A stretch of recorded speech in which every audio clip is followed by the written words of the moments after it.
ప్రభుత్వం ఎన్నికల్లో ఇచ్చిన హామీలను వెంటనే అమలు చేయాలని డిమాండ్ చేశారు సిపిఎంఎల్ మాస్లైన్ నారాయణపేట డివిజన్ కార్యదర్శి కె కాశీనాథ్. మాస్లైన్ పార్టీ రాష్ట్ర కమిటీ పిలుపులో భాగంగా దామరగిద్ద మండల తహసీల్దార్ కార్యాలయం ముందు మండల నాయకుడు తాయప్ప అధ్యక్షతన ధర్నా నిర్వహించారు. దాని ప్రకారం కొంత మాఫీ చేస్తున్నప్పటికీ కూడా ఇవాళ రాష్ట్ర ప్రభుత్వం ఒక ప్రతిపాదికన అంటే రేషన్ కార్డు ఉన్న వాళ్ళకే మేము మాఫీ చేస్తామని చెప్పేసి ప్రకటిస్తూ ఉన్నారు. ఆ రకంగానే జీవో తీసుకొచ్చారు. ఆ రకంగా ఇవాళ గత 10 సంవత్సరాల్లో కేసీఆర్ ప్రభుత్వం ఉన్నప్పుడు దాదాపుగా ఒక 15 లక్షల మంది ఈ రాష్ట్రంలో రేషన్ కార్డులు లేవు అని చెప్పేసి అప్లై చేసుకొని ఉన్నారు. అట్లాంటి 15 లక్షల మంది ఇవాళ రేషన్ కార్డు లేకుండా ఉన్నారు. వాళ్ళందరికీ కూడా భూములు ఉన్నాయి, పాస్బుక్లు ఉన్నాయి. అట్లాంటి వాళ్ళు ఇవాళ రేషన్ కార్డుతోన ఒకవేళ రుణం మాఫీ చేస్తే ఆ 15 లక్షల మందికి ఇవాళ రుణమాఫీ అందటం లేదు అనే సంగతి మనమంతా కూడా రాష్ట్ర ప్రభుత్వానికి అర్థం కావాల్సి ఉన్నది. మనం కూడా అర్థం చేసుకోవాలి. కావున ఇవాళ రాష్ట్రంలో దాదాపుగా 35 లక్షల మంది ఇవాళ రైతులు మొత్తం కూడా రుణాన్ని మాఫీ చేయడానికి మాఫీ కావడానికి అర్హులైనటువంటి రైతులు 35 లక్షల మంది ఉన్నారు. ఇవాళ రాష్ట్ర ప్రభుత్వం అమలు చేస్తున్నటువంటి రుణమాఫీలో దాదాపుగా 24 లక్షల మంది ఇవాళ అమలవుతున్నటువంటి స్థితి ఉన్నది.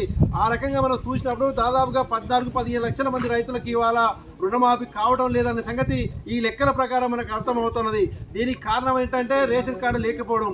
ముఖ్యంగా రాష్ట్ర ప్రభుత్వం ఆలోచన చేయాల్సింది ముందుగానే రేషన్ కార్డుని ఇచ్చిన తర్వాత రుణమాఫీ చేస్తే బాగుంటుండే.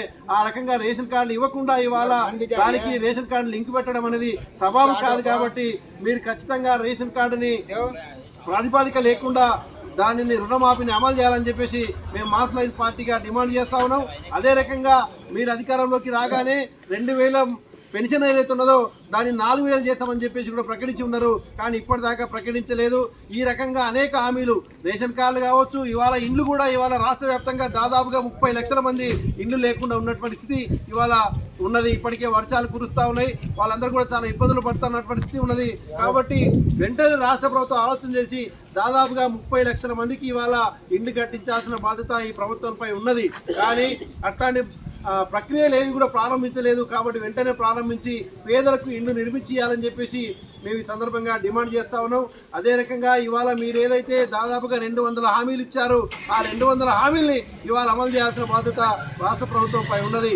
ఇవాళ ఒక పక్క మేము అమలు చేయడానికి డబ్బులు లేవని చెప్పేసి మాట్లాడుతూ ఉన్నప్పటికీ కూడా ఇవాళ దేశంలో చాలా విపరీతమైనటువంటి డబ్బులు ఉన్నటువంటి స్థితి ఇవాళ దేశంలో ఉన్నది.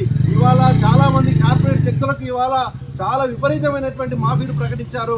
ఇవాళ వాళ్ళందరికీ కలిపి ఈ 10 సంవత్సరాలలో 30 లక్షల కోట్ల రూపాయలు మాఫీ ప్రకటించారు. అవన్నీ కూడా డబ్బులు కాదా? అవన్నీ పేద ప్రజల డబ్బులు కాదా? బ్యాంకులలో నిల్వ ఉన్నటువంటి లోన్లు తీసుకున్నటువంటి లోన్లని కార్పొరేట్ శక్తులకు 10 లక్షల కోట్ల ఇవాళ మాఫీ చేశారు. అదొక్కటే కాదు, కార్పొరేట్ కంపెనీలు ఇవాళ గవర్నమెంట్కు మాఫీ ఉన్నట్టు లోనుగా ఉన్నట్టు పన్నుగా ఉన్నటువంటి చెల్లించాల్సినవి ఇవాళ 7,50,000 కోట్ల రూపాయలు ఇవాళ మాఫీ ప్రకటించారు. వాళ్ళందరూ కూడా కట్టడానికి చేత కాదని చెప్పేసి ఇవాళ పేద ప్రజలు అన్నీ కలిపితే దాదాపు ఈ రాష్ట్రంలో కావచ్చు, ఈ దేశంలో కావచ్చు, అన్ని లోన్లు కలిపితే 1,00,000 కోట్లు కావు.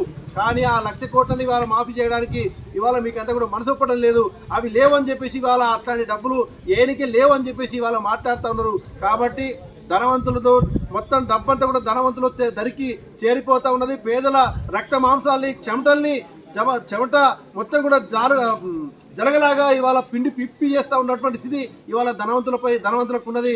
అట్లాంటి డబ్బునంతా కూడా ఇవాళ పేద ప్రజలకు వినియోగించాల్సిన బాధ్యత లేదా పేద ప్రజలకు వాడుకోవాల్సిన బాధ్యత ఈ ప్రభుత్వాలు ఆ రకంగా చేయాలి.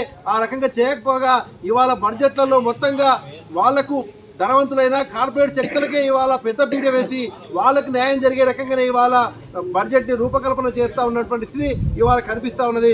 కాబట్టి ఆ రకంగా కాకుండా ఈ బడ్జెట్ కావచ్చు, ఈ డబ్బులు కావచ్చు, ప్రభుత్వ ధనం కావచ్చు పేద ప్రజలకు ఉపయోగపడే రకంగా ఉండాలి. కానీ ఇవాళ అవి మొత్తం కూడా కార్పొరేట్ శక్తులకు ఉపయోగపడే రకంగా ఉండొద్దని చెప్పేసి మేము డిమాండ్ చేస్తూ ఉన్నాం. కాబట్టి ఇప్పటికైనా రాష్ట్ర ప్రభుత్వం, కేంద్ర ప్రభుత్వాలు ఆలోచన చేసి పేద ప్రజలకు ఎవరికైతే ఇల్లు లేదో, ఎవరికైతే స్థలం లేదో వాళ్ళందరికీ కూడా స్థలాలు కావచ్చు, ఇండ్లు కావచ్చు, రేషన్ కార్డులు కావచ్చు, ఇవన్నీ కూడా వెంటనే మౌలికమైన సౌకర్యాలు కల్పించే దాంట్లో విఫలమవుతూ ఉన్నారు.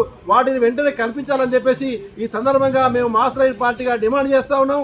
భవిష్యత్తులో ఒకవేళ పేద ప్రజలు పట్టించుకోకుండా ఇదే రకంగా ఉంటే ఖచ్చితంగా కేసీఆర్ కట్టిన గతే మళ్ళీ మీకు పడుతుంది. కాబట్టి అట్లాంటి ఆలోచన చేయకుండా ఇవన్నీ కూడా అమలు చేయాలని చెప్పేసి డిమాండ్ చేస్తూ రేపు భవిష్యత్తులో కూడా మేము మళ్ళీ జిల్లా కేంద్రంలో ఈ రేపు 8 తారీఖు నాడు ధర్నా కార్యక్రమాన్ని చేపట్టి ఉన్నాం.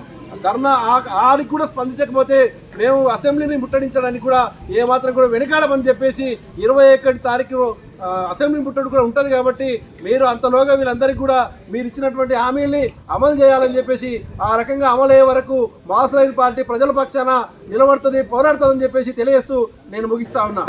కార్యక్రమంలో మాస్లైన్ పార్టీ నాయకులు సాయి కుమార్, మధు, బాలరాజ్, రైతులు కిష్టమ్మ, సాబయ్య, లక్ష్మప్ప, నరసప్ప, కర్రెప్ప, భీమప్ప, వడ్డే లక్ష్మప్ప, హన్మన్న, కృష్ణ తదితరులు పాల్గొన్నారు.